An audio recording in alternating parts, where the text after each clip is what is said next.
Hello friends, എല്ലാവർക്കും മഴ തോരുന്നു മുമ്പ് എന്ന സീരിയലിൻ്റെ പുതിയൊരു എപ്പിസോഡിലോട്ട് സ്വാഗതം. അപ്പോൾ അലീനയും ബാലചന്ദ്രനും കൃഷ്ണജയ്ക്ക് എവിടെയായിരിക്കും പോയതെന്നുള്ള വളരെയധികം ടെൻഷനിൽ മനു ഇങ്ങനെ ഇരിക്കുകയാണ്. എന്നിട്ട് ഫോൺ എടുത്ത് രേവതി കുട്ടിയെ വിളിക്കുകയാണ്. അപ്പോൾ ഫോൺ എടുക്കുന്ന ഗ്രേസി ആൻറ്റിയാണ്. അപ്പോൾ ഏകദേശം മണി 11:30-12 മണി ആയി കാണും. അപ്പോൾ എന്നിട്ട് ചോദിക്കുകയാണ്, ഞാൻ രാത്രി അസമയത്ത് വിളിച്ച ബുദ്ധിമുട്ടെന്ന് അറിയാൻ രേവതി കുട്ടി എന്ന് ചോദിക്കുകയാണ്. അപ്പോൾ രേവതി അല്ല, ഇത് ഗ്രേസി ആൻറ്റി എന്ന് പറയുകയാണ്. അപ്പോൾ മനുശങ്കറാണല്ലേ എന്ന് ചോദിക്കണം. അപ്പോൾ എൻ്റെ പേര് സേവ് ചെയ്തിട്ടിട്ടുണ്ടല്ലേ എന്ന് ചോദിക്കുകയാണ്. അതേന്ന് ഗ്രേസി ആൻറ്റി പറയുകയാണ്. ഞാൻ വിളിച്ചത് ഇന്ന് അലീന അങ്ങോട്ട് പുറപ്പെടുമെന്ന് പറഞ്ഞിരുന്നു. അപ്പോൾ അലീനെ അങ്ങോട്ട് വിളിച്ചിട്ട് കിട്ടുന്നില്ല. അതാണ് ഞാൻ രേവതിയെ വിളിച്ചു നോക്കിയത്. അലീന ഇവിടെ വന്നില്ല കേട്ടോ. അലീന വരുമെന്ന് പറഞ്ഞിരുന്നതാണ്. ഞങ്ങൾ ചെന്ന് പിക്ക് ചെയ്യാമെന്ന് പറഞ്ഞിരുന്നതാണ്. പിന്നീട് അലീന വിളിച്ച് പറഞ്ഞു ഞാൻ വരുന്നില്ല എന്ന്. അപ്പോൾ അങ്ങ് കടപ്പാട്ടൂർ എന്നെ അലീന കാണുമെന്നും ഗ്രേസി ആൻറ്റി പറയുകയാണ്.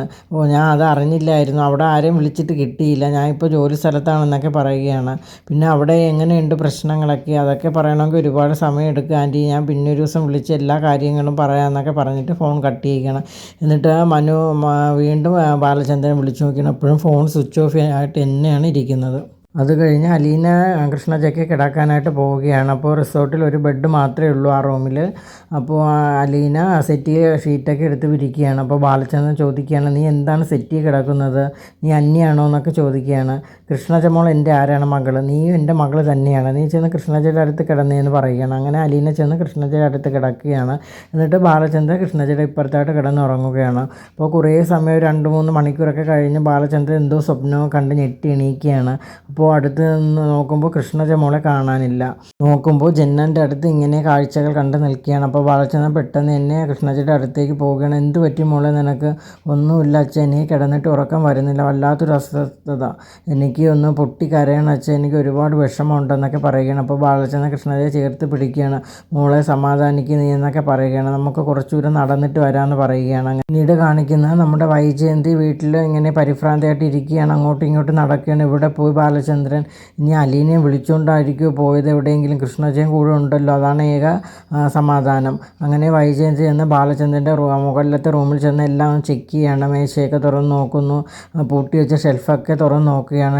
ഡയറിയൊക്കെ മറിച്ച് നോക്കുന്നുണ്ട്, എന്തെങ്കിലും കുറിപ്പോ അങ്ങനെ എന്തെങ്കിലുമൊക്കെ എഴുതിയിട്ടിട്ടുണ്ടോയെന്ന്. പക്ഷേ ഒന്നും വൈജയന്തിക്ക് ആ റൂമിൽ നിന്ന് കിട്ടുന്നില്ല. എന്നിട്ട് വൈജയന്തി തിരിച്ച് വൈജയന്തിൻ്റെ റൂമിലോട്ട് തന്നെ പോയി കിടക്കുകയാണ്. അപ്പോൾ നമ്മുടെ ബാലചന്ദ്രനും കൃഷ്ണജയായിട്ട് ഇങ്ങനെ അവിടുത്തെ ഗാർഡനിൽ ഇങ്ങനെ നടക്കുകയാണ് രാത്രി.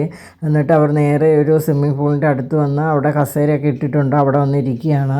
അപ്പോൾ എന്നിട്ട് ബാലചന്ദ്ര കാര്യങ്ങളൊക്കെ പറയുകയാണ്. മോളെ എന്താണ് നിൻ്റെ വിഷമം, എന്തായാലും എന്നോട് പറയാനായിട്ട് പറയുകയാണ്. അച്ഛൻ നമ്മുടെ വീട്ടിൽ എന്തൊക്കെയാണ് നടക്കുന്നത്, അച്ഛനും അമ്മയും എന്ത് സ്നേഹമായിട്ടാണ് പോയത്, നമ്മളെ വീട്ടിൽ ഒരു പ്രശ്നവും ഇല്ലായിരുന്നു, അലീന വന്ന ശേഷമാണ് പ്രശ്നങ്ങളൊക്കെ ഉണ്ടായത്, അതുകൊണ്ടാണ് നമ്മളെല്ലാവരും കൂടെ അലീനെ നിർബന്ധിച്ച് പറഞ്ഞയക്കാമെന്ന് തീരുമാനിച്ചത്. പിന്നെ അച്ഛൻ മാത്രം ഇങ്ങനെ പിടിവാശി കാണിക്കുന്നത് എന്താണെന്നൊക്കെ ചോദിക്കുകയാണ്. അമ്മയുടെ സ്വഭാവം പണ്ട് അങ്ങനെയാണ്, പക്ഷേ എൻ്റെ അച്ഛൻ വളരെ നല്ലതായിരുന്നെന്നും നമ്മോടൊക്കെ എന്ത് സ്നേഹമായിരുന്നു ഒക്കെ പറയുകയാണ്. അച്ഛൻ അന്ന് 2 ദിവസം കാണാതായി പോയ ശേഷമാണ് ഇതൊക്കെ സംഭവിച്ചെന്നും അച്ഛൻ ഒരുപാട് കുടിച്ചിട്ടല്ലേ അച്ഛന് ഹാർട്ട് അറ്റാക്ക് വന്നതെന്നൊക്കെ കൃഷ്ണജ മോൾ പറയുകയാണ്.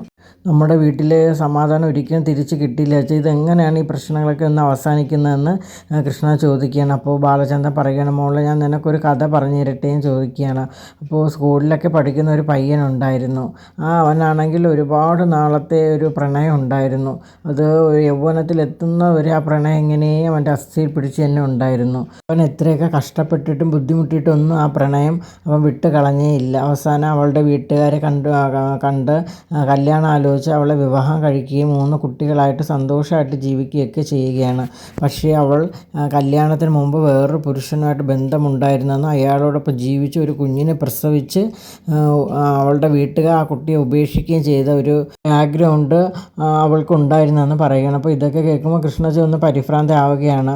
അപ്പോൾ ഞാൻ ആ പെൺകുട്ടിയുടെ പേര് പറയട്ടെ എന്ന് ചോദിക്കുകയാണ്. ഞാൻ ഒരുപാട് സ്നേഹിച്ച് ഇഷ്ടപ്പെട്ട ആ പെൺകുട്ടിയുടെ പേര് വൈജയന്തിയാണെന്ന് പറയുകയാണ്. അപ്പോൾ ഇത് കേൾക്കുമ്പോൾ കൃഷ്ണജ ചാടി എണീക്കുകയാണ്. ഇല്ല അച്ഛൻ, ഒരിക്കലും അങ്ങനെ സംഭവിക്കില്ല, അച്ഛൻ ആരും തെറ്റിദ്ധരിപ്പിക്കുകയാണ്, എൻ്റെ അമ്മ അങ്ങനെ ചെയ്യത്തില്ല, അമ്മ നല്ലതാണ് എന്നൊക്കെ പറയുകയാണ്. മോളെ നല്ലതായിരിക്കും, മനുഷ്യരുടെ കാര്യമല്ലേ, അങ്ങനെയൊക്കെ സംഭവിച്ചു പോയിരിക്കും എന്നൊക്കെ പറയുകയാണ്. കൃഷ്ണജയ്ക്ക് ഒരിക്കലും ഈ കാര്യങ്ങളൊക്കെ അംഗീകരിക്കാൻ വളരെയധികം ബുദ്ധിമുട്ടായിരുന്നു. എന്നിട്ട് അച്ഛൻ വളരെയധികം വിഷമിച്ചിരിക്കുകയാണ്. അപ്പോൾ ഞാൻ ഒരു ശപിക്കപ്പെട്ട മനുഷ്യനാണ് മോളെ, എനിക്കിനി സഹിക്കാൻ വയ്യ എന്നൊക്കെ ഉള്ള രീതിയിൽ പറയുകയാണ്. ഇത് ആരുടെയെങ്കിലും നമുക്ക് പറയാനായിട്ട് പറ്റുമോ മോളെ? അങ്ങനത്തെ ഒരു അവസ്ഥയിലാണ് അച്ഛൻ ഇത്രയും നാൾ ജീവിച്ചത്, മരിക്കണോ ജീവിക്കണോ പിടിക്കണോ അതേ കൊലപാതകം ചെയ്യണോ കൊല്ലണോ എന്നുള്ളൊരു ചുറ്റുപാടിലാണ് ഞാൻ മുന്നോട്ട് പോകുന്നതൊക്കെ ബാലചന്ദ്രൻ പറയുകയാണ്. അപ്പോൾ ഇതൊക്കെ കേട്ടിട്ട് കൃഷ്ണജ പൊട്ടി കരയുകയാണ്. എന്നിട്ട് അച്ഛനെ ചേർത്ത് പിടിക്കണം, അച്ഛൻ സമാധാനിക്കുമെന്ന് പറയുകയാണ്. അച്ഛാ, നമ്മുടെ വീട്ടിലെ പ്രശ്നങ്ങളൊക്കെ ഏറെക്കുറെ നമുക്ക് മാറ്റാം. ആദ്യം നമുക്ക് അലീന ചേച്ചി പറഞ്ഞു വിടാം. അലീന ചേച്ചി മാറിയാൽ തന്നെ ഒരു പരിധി വരെയുള്ള പ്രശ്നങ്ങൾ തീർക്കാമെന്നും ബാക്കി പ്രശ്നങ്ങൾ പിന്നീട് നമുക്ക് നോക്കാമെന്നൊക്കെ പറയുകയാണ്. അപ്പോൾ ബാലചന്ദ്രൻ കൃഷ്ണജയെ തള്ളി മാറ്റുകയാണ്. എന്നിട്ട് ചോദിക്കുകയാണ്, അലീന നിനക്ക് ആരാണെന്ന് അറിയാമോ എന്ന് ചോദിക്കുകയാണ്. അപ്പോൾ ആ കൃഷ്ണജ ഇങ്ങനെ അന്തം വിട്ട് നിൽക്കുകയാണ്. 22 വർഷങ്ങൾക്ക് മുമ്പ് വൈജയന്തി പ്രസവിച്ച് അവളുടെ വീട്ടുകാർ കൊണ്ട് ഉപേക്ഷിച്ച കുട്ടിയാണ് ഇപ്പോൾ വളർന്ന് വലുതായി നമ്മുടെ വീട്ടിൽ വന്ന് നിൽക്കുന്നതെന്ന് പറയുന്നു. അപ്പോൾ ഇത് കേൾക്കുന്നതും കൃഷ്ണജ അന്തം പൊട്ടുകയാണ്. ഈശ്വര, അലീന ചേച്ചി എൻ്റെ സഹോദരിയാണോ, എൻ്റെ അമ്മയുടെ മകളാണോ എന്നുള്ള ചിന്തയിൽ നിൽക്കുകയാണ്. എന്നിട്ട് അലീനയുടെ മുഖം ഇങ്ങനെ ഓർത്തെടുക്കുകയാണ് കൃഷ്ണജ. അപ്പോൾ ഈ സത്യങ്ങളൊക്കെ അലീനയ്ക്ക് അറിയാമെന്നും ബാലചന്ദ്രൻ പറയുകയാണ്. ഇനി നമ്മൾ എന്താണ് മോളെ ചെയ്യുന്നത്? ഇതൊക്കെ ആരുടെയെങ്കിലും പറയാൻ പറ്റിയൊരു കാര്യങ്ങളാണോ? എനിക്കറിയില്ല ഇനി എങ്ങനെ മുന്നോട്ട് പോകണമെന്നും എന്ത് ചെയ്യണമെന്നും. അലീനയെ നമുക്ക് എന്നേക്കായിട്ട് ഉപേക്ഷിക്കാനും പറ്റില്ല. പക്ഷേ വൈജയന്തിക്ക് മറ്റൊരാളിലുണ്ടായ കുഞ്ഞിനെ ഞാനാണ് ഏറ്റവും കൂടെ വെറുക്കേണ്ടത്, ഉപദ്രവിക്കേണ്ടത്. പക്ഷേ എന്തോ എൻ്റെ മനസ്സ് അങ്ങനെ തോന്നുന്നില്ല. അവളുടെ പെരുമാറ്റം ആ മുഖവുമായിരിക്കും എന്നെ കൊണ്ട് അതിനൊന്നും പ്രേരിപ്പിക്കാത്തത്.